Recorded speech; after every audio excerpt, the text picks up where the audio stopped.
The movie surrounds a high school girl named Min-sun. Because of her appearance, she is frequently bullied in school by popular kids. Her only friend is Min-ji. But before knowing her in high school, Min-sun had no one to talk to for the 16 years of her life. Hence, she created an imaginary friend named Enor, who manifests in front of her when she is alone and needs a friend to talk to.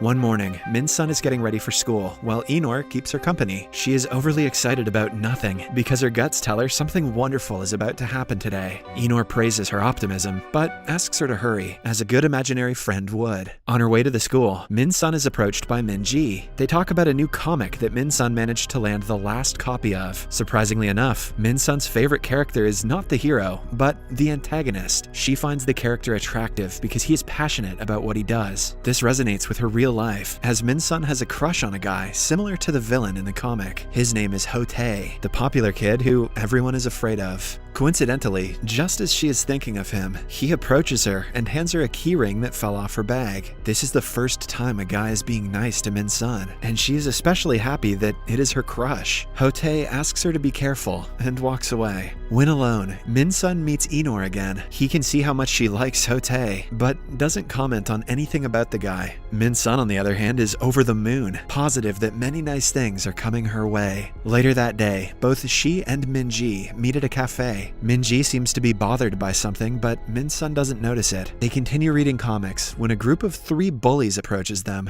Min-sun knows they bring trouble, so she tries her best to mind her own business, but they take the comic away and refuse to return it. The meanest girl from the group is Momo. She says she wants to borrow the comic and keep it for the next 10 years. When Min-sun speaks up for herself, they threaten to kill her. On her way home, things start to get out of hand, but just then comes Hotae to Min-sun's aid. His father is a businessman whose influence makes even the bullies fear him. Hotae beats up the guy in their group and sends them all away. He also gives Min-sun his number so she can call him if they trouble her again. After school, Min-sun is going through Hotae's social media, fawning over his pictures. After finding out what happened today, even Enor believes Hotae has feelings for his friend. As they chat about him, his name flashes on Min-sun's phone, and she rushes to meet him outside. When asked why he called, Hotae confesses that he likes her and wants to take her out on a date. Min-sun doesn't believe him at first, unused to male attention, but as Hotae leans in for a kiss, her dream becomes a reality. Min-sun closes her eyes, waiting for the kiss, but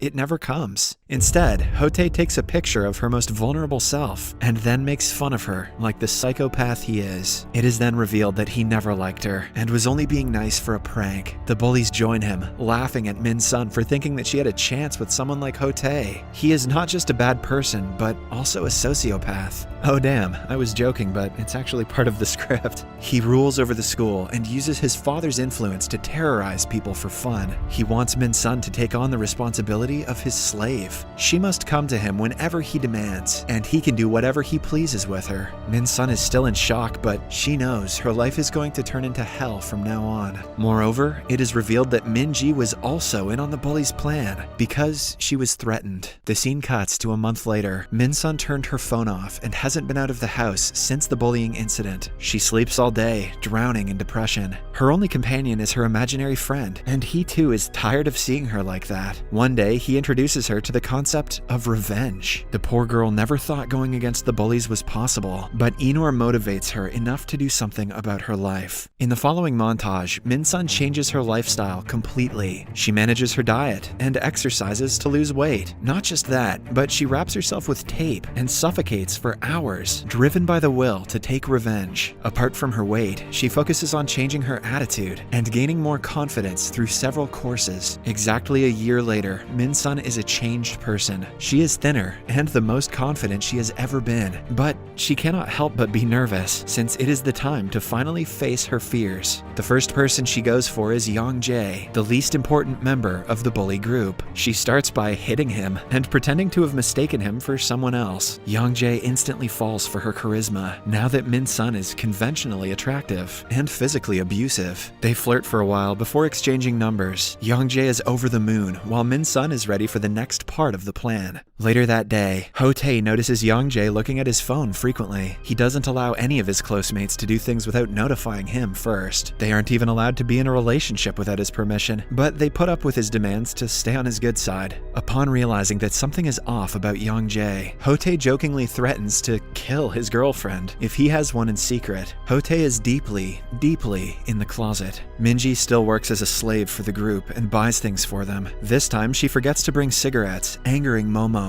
The last member of the group is Mina, the kindest one of the lot who wants to forgive Minji. Ho-tae registers that she always interrupts him when they are bullying people and warns her to be careful. When he is not around, Young-jae calls Min-sun and they meet again. Min-sun is shocked at how differently he talks to her than he used to. The change in behavior angers her as she remembers how miserable she was because of him only a year ago. Young-jae tells her that he likes her, but she rejects him, saying that she is in need of 1 million won and cannot be distracted. The next day, Young-jae sells his phone and gaming console to get the money for her. Min-sun is taken aback, but the gesture angers her even more. She says that she will return the money in 10 years, mimicking their words to her. Young-jae still doesn't get the hint though, and is shocked when she throws the money at him and walks away. He quickly stops her, asking her the reason she is rejecting him. Min-sun truthfully claims that she despises all bullies, and he is one of the known bullies in the school. In reply, Young-jae says he will leave the group and change if it means that she will accept him. In the following scene, Minji is again troubled by the group. Young-jae approaches them, asking her to go away. An angered Ho-tae inquires what he is doing, and is surprised to find out he wants to leave the group. Just when things get heated, Min-sun comes to Young-jae and makes up an excuse to save him. Ho-tae is instantly alarmed by her presence, but thinks she is stunning. To spite Young-jae, he is extra friendly to Min-sun and even asks her for her number. Momo is not happy about the interaction because she is in love with Ho-tae, and they have been in a relationship for a month now. When Ho-tae asks Min-sun for her number, Young-jae comes in between and drags her away. He doesn't like that she interfered in his matter, but Min-sun hugs him and makes him forget about it. She claims to be 10% in love with him as a joke, so he would work harder to make her fall completely in love. At night, Inor asks Min-sun if she is doing okay. The change in her attitude has also turned her somewhat heartless, which worries him. However, Min-sun doesn't see any problem with what she is doing and is happy to use Young-jae for her own benefit. Inor sees how different she is from a year ago, and the story goes into a flashback. After trying several ways to lose weight, including the tape method, Min-sun had still not made progress. Then, one day, Ho-tae came to visit her, worried that she hadn't come to school in more than 2 months.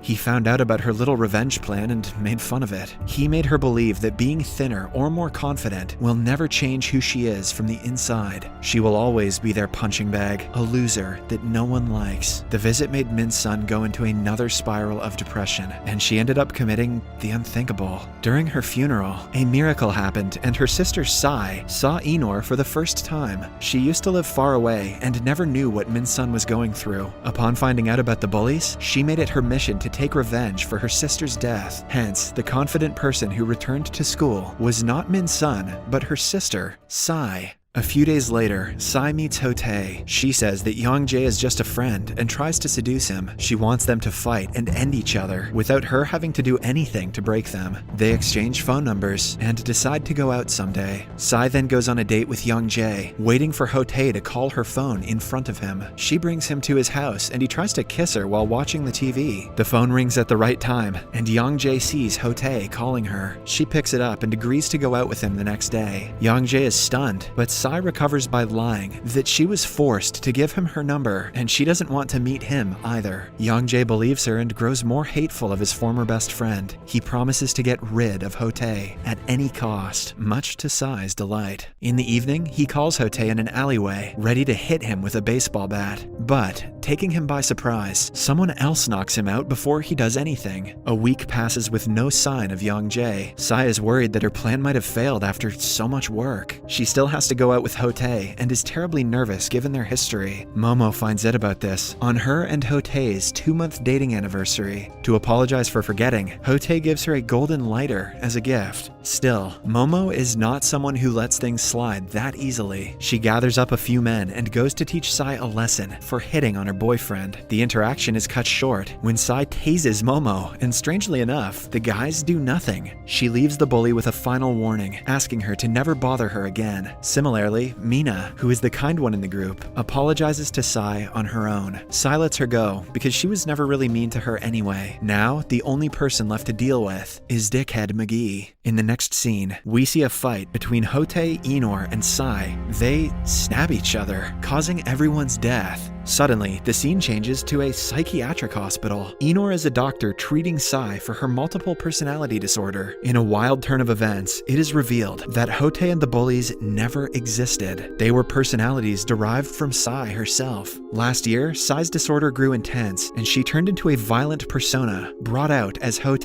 Unable to suppress the persona, she killed her sister Min's son. Eventually, she realized what she did and was struck by guilt. To avoid taking responsibility, she made up the entire story about Min's son getting bullied so that she would be a hero in her own story, not a murderer who killed her own sister. All this time, she thought Enor was her imaginary friend because he would interrupt her dream world. But in reality, he was her doctor. In real life, he reveals that he has been able to get rid of all of Sai's personalities, except for Hote. If she doesn't get him out of her head, she will be locked away for life. A few days after Sai is informed of this, Hote's personality disappears completely. Enor thinks his treatment worked, and Sai is given little jail time considering her sickness. In the last scene, Sai is out of jail talking to Enor about life. She shows him a lighter, similar to the one Hote gave Momo when they last met. Enor looks at it in shock, realizing that the killer in Sai is still present somewhere inside her. Subscribe for more videos like this, turn on notifications, and leave a like to help the channel out. Thank you for watching.